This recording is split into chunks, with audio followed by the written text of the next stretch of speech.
Shalom peuple de Dieu, vous tous qui nous suivez à travers la plateforme lesacerdoce.net. Nous sommes dans votre émission Quid. Quid, c'est une émission de questionnement. Aujourd'hui, nous allons parler d'un sujet délicat. Il s'agit des hôtels. Les hôtels dans nos vies, les hôtels dans nos familles, les hôtels dans tout ce que nous entreprenons ici sur la terre. Les hôtels comme combat. Les combats spirituels, est-ce une réalité, oui ou non? Sans plus tarder, nous allons donner la parole à notre invité de ce jour afin qu'il puisse se présenter à vous qui nous suivez à l'instant. Shalom, homme de Dieu.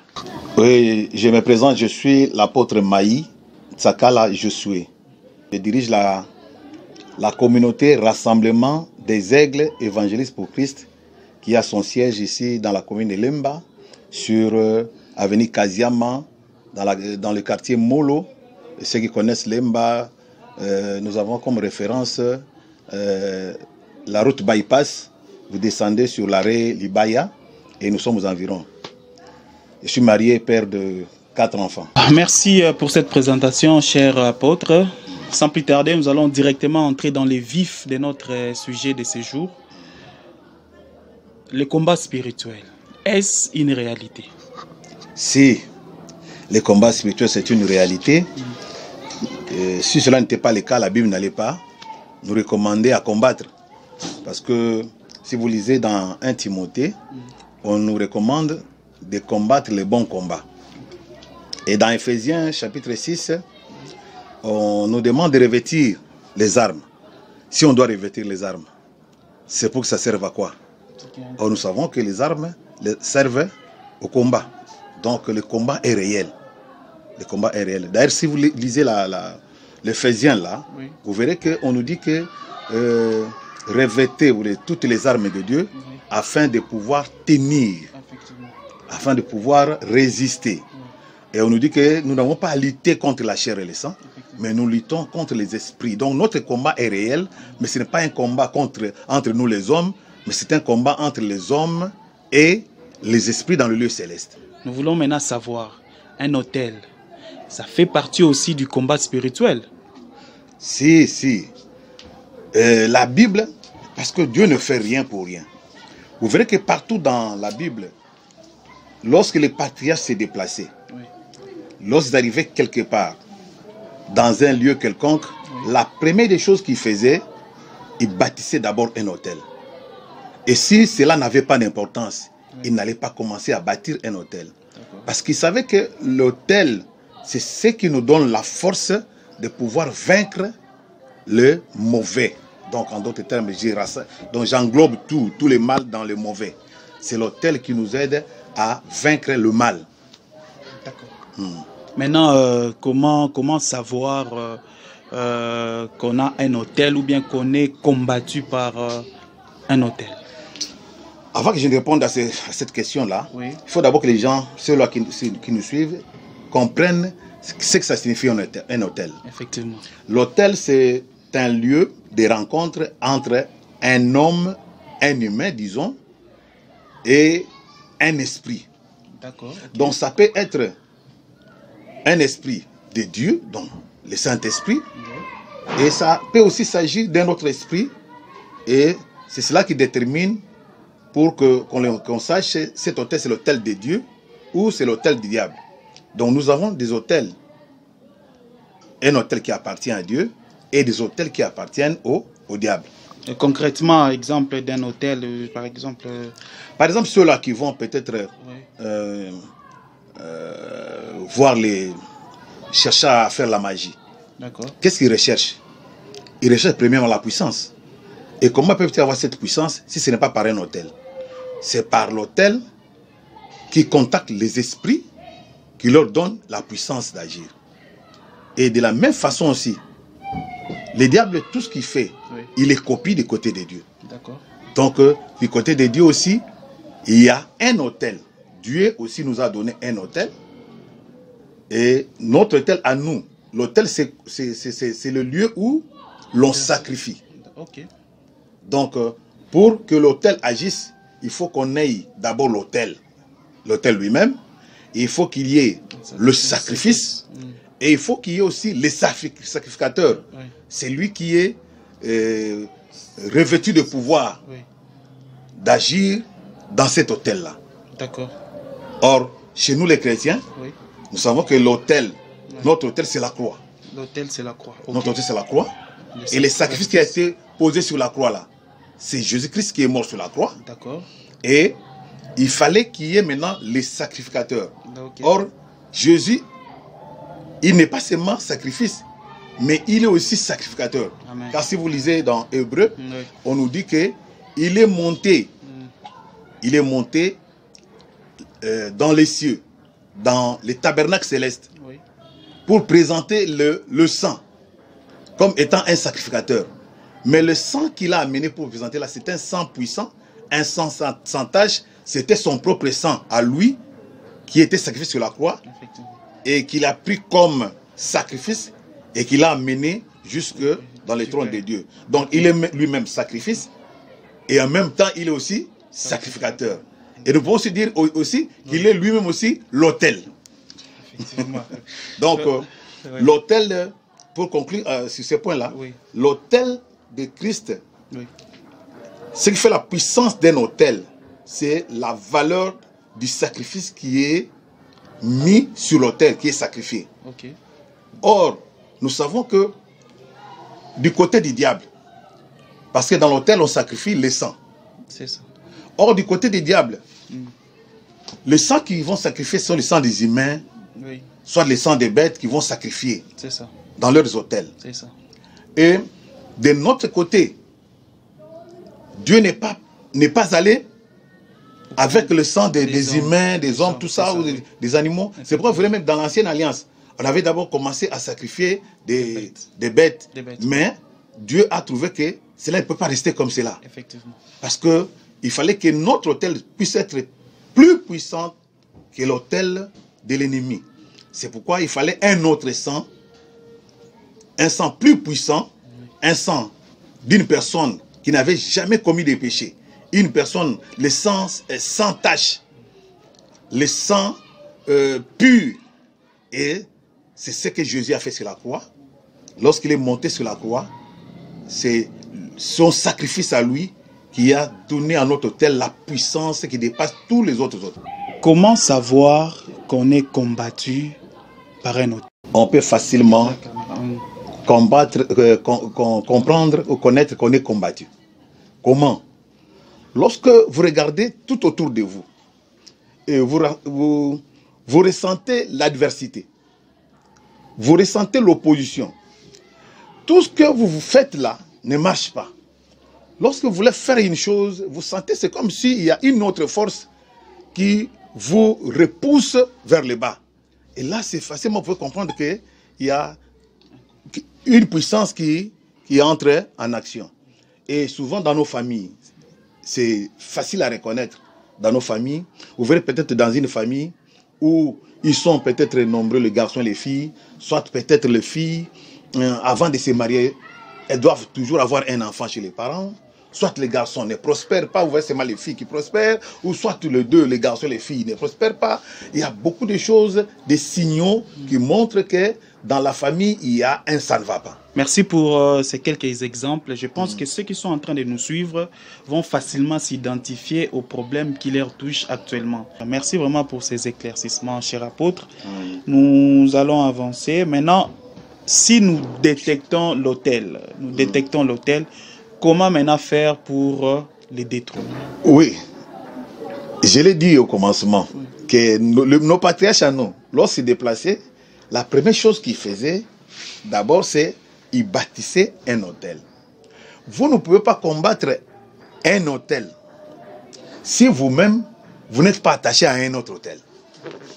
Et vous verrez que dans nos familles africaines, nos grands-parents, nos parents même, ne connaissaient pas le vrai Dieu. Et ils ont agi, ils ont travaillé avec des autels dans nos familles. Et ces autels-là ont influencé négativement nos vies. Et aujourd'hui, quand tu commences à ressentir les effets néfastes d'un autel de famille, comment les briser? Mais il faut chercher un autel qui est plus puissant que cet autel qui te combat. Or, nous l'avons dit que c'est seulement l'autel de Dieu qui a un sang excellent, un sang puissant. Amen. Parce que la force de l'autel dépend de la valeur du sang qui est mis dessus. Et comme nous savons que l'autel de Dieu, c'est le seul autel qui a un sang excellent, il n'y a aucun autel qui peut avoir un sang comparable au sang qui est posé sur notre autel, la croix. Donc il faut rechercher la croix. Il faut rechercher la puissance de la croix pour briser maintenant les autels qui ont des sangs inférieurs. Alors pour briser un autel, il faut que vous ayez d'abord, votre autel à vous, soit d'abord plus puissant que l'autel qui vous combat. Or nous savons que, en ce qui nous concerne, notre autel est plus puissant que l'autel, tous les autres autels du diable. Mais qu'est-ce qui fait que les chrétiens, ils ont un autel puissant? Mais des fois, dans les combats, ils sont vaincus par les gens qui n'ont pas l'autel aussi puissant que leur autel à eux. C'est facile à comprendre ces choses. Beaucoup de chrétiens ne comprennent même pas, peut-être par ignorance, l'importance de l'autel de Christ. Il y a beaucoup même qui chantent la croix, mais ils ne comprennent pas quel est le travail que la croix fait dans nos vies. Donc la première des choses pour que la croix puisse agir dans notre vie, il faut, malgré les sacrifices des saints, mais nous-mêmes aussi, de notre part, nous devons aussi rechercher la face de Dieu. Il faut rechercher la face de Dieu.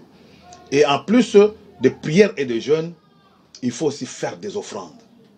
Parce que l'offrande, même actuellement, tout ce que nous faisons a une puissance. Lorsque vous lisez dans la Bible, vous verrez que lorsque l'ange est venu chez Corneille, et lorsque l'ange a dit à Corneille, il a dit que Dieu a entendu tes prières et tes aumônes.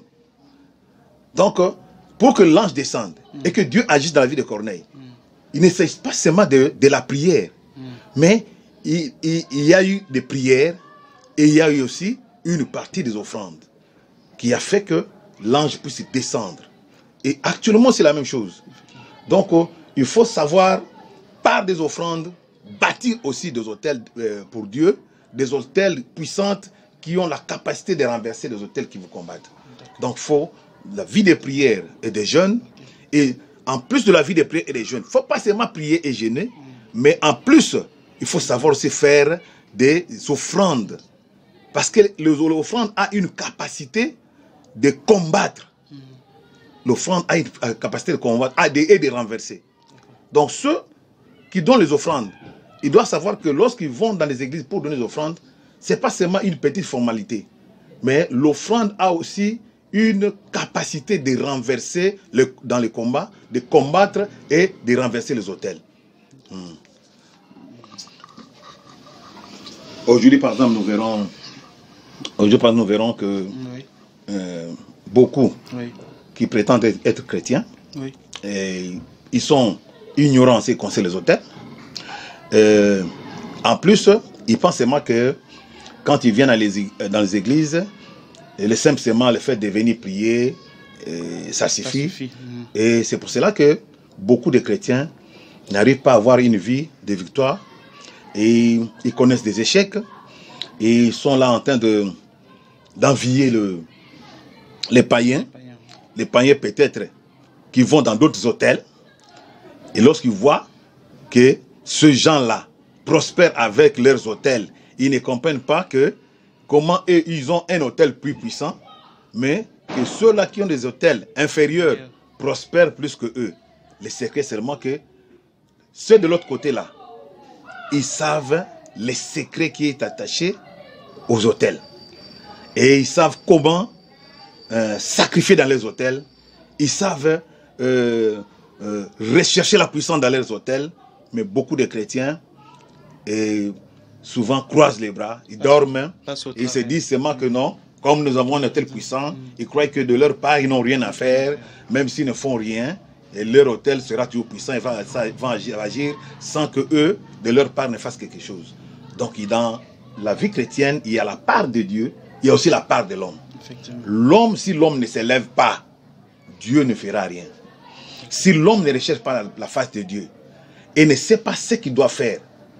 Donc si l'homme ne sait pas donner des offrandes comme étant les secrets, les sacrifices pour renverser les autels de l'autre côté, il sera difficile que l'on puisse avoir la victoire dans sa vie. Aborder le sujet dans une autre émission et continuer toujours avec notre invité, l'apôtre Maï. Quel est votre dernier mot pour l'émission d'aujourd'hui? Je vais me résumer à deux témoignages. Okay. Le premier témoignage, ça c'est un témoignage de moi-même. Lorsque je m'apprêtais pour faire un voyage au Brésil, avant le voyage, j'avais un problème de transport, il me fallait au moins 3 000 $. Alors, je n'avais presque rien entre les mains. Et le Seigneur m'a demandé de faire une offrande qui allait dépasser 150 $. Donc, à partir de 150 $, jusque plus. Et j'avais entendu la voix de Dieu et j'avais donné cette offrande-là. Moi-même, je suis apôtre, mais j'ai donné cette offrande-là. J'ai demandé à ceux qui sont d'autres personnes qui travaillent avec moi de prendre cet argent-là et de pouvoir acheter l'histoire pour l'église. Quelques temps après, et quand le mois de voyage était venu, je vis vraiment un miracle financier. Et il y a des gens qui m'appelaient de partout et qui m'envoyaient l'argent sans que je leur demande. Donc, ils m'ont envoyé l'argent et jusqu'à ce que le montant dont j'avais besoin était atteint et j'ai pu faire mon voyage. Et vous verrez même dans la Bible le cas de Gédéon. Gédéon avait un sérieux problème dans sa famille. Rien ne prospérait, rien ne marchait. Alors il s'est plaigné devant Dieu. Et il a demandé à Dieu pourquoi ces choses. Nous avons entendu dire que nos pères avaient vaincu, mais pourquoi nous ne vions pas cette victoire de nos pères? Dieu lui a dit que chez ton père, il y a un autel là qui vous empêche à pouvoir vous épanouir. Et qu'est-ce que Dieu lui a demandé? Dieu ne lui a pas demandé de prier. Non. Il lui a dit, prends un taureau, faites une offrande. Et c'est cette offrande-là qui a fait que l'autel de son père soit renversé. Et aujourd'hui, cette technique-là, les chrétiens ne la connaissent pas. Gédéon, bien que dans sa vie, il priait, mais pour ce combat-là, Dieu ne lui a pas demandé de prier. Il lui a demandé de faire une offrande. Donc, dans la vie chrétienne, il y a la place de la prière, mais n'oublions pas qu'il y a aussi la place de l'offrande pour renverser les autels. Merci. Et c'est pour ça que vous verrez même les églises du diable combattent souvent les enfants de Dieu sur le point des offrandes. On vous dira toujours que non, dans vos églises-là, on vous demande d'offrande, l'église à Mabonza, des histoires comme ça. Tout ça, c'est pourquoi? Pour vous décourager, afin que vous ne puissiez plus encore donner des offrandes. Or que les offrandes ont un secret, ont un mystère. Les offrandes ont la capacité de renverser les autels du diable. Pendant qu'eux-mêmes, ils introduisent beaucoup de fonds pour faire envoyer des vaccins, envoyer des dons. Ils font beaucoup d'offrandes. Oui. De leur côté, eux, mais ils ne veulent pas que nous, de notre côté, on fasse des offrandes. C'est pourquoi même les églises qui disent que chez nous, on ne donne pas des offrandes, c'est sur l'église du diable. Parce que si vous enlevez l'offrande dans le culte, et le culte perd sa valeur. Ce qui fait la valeur du culte, c'est l'autel, l'offrande et les sacrificateurs. Alors, si déjà vous enlevez l'offrande, là, le culte n'a plus encore sa valeur. Donc les chrétiens aujourd'hui, même ceux-là, qui viennent à l'église, des fois, ils viennent, ils donnent, ils ne savent pas pourquoi ils donnent. Tu vois un chrétien qui arrive, il travaille, il vient dans un culte comme ça, il donne 200 francs. Donc vous comprendrez qu'il ne comprend pas ce qu'il fait. Parce que lorsque nous offrons, c'est pour renverser les autels. Mais toi, tu vas donner 200 francs. Quelle capacité cet argent a pour renverser le combat que tu traverses? Avec 200 francs, tu as un problème peut-être de conception. Tu as un problème de travail. Mais tu vas donner une offrande de 200. Est-ce que cette offrande a les kilos, a le poids de renverser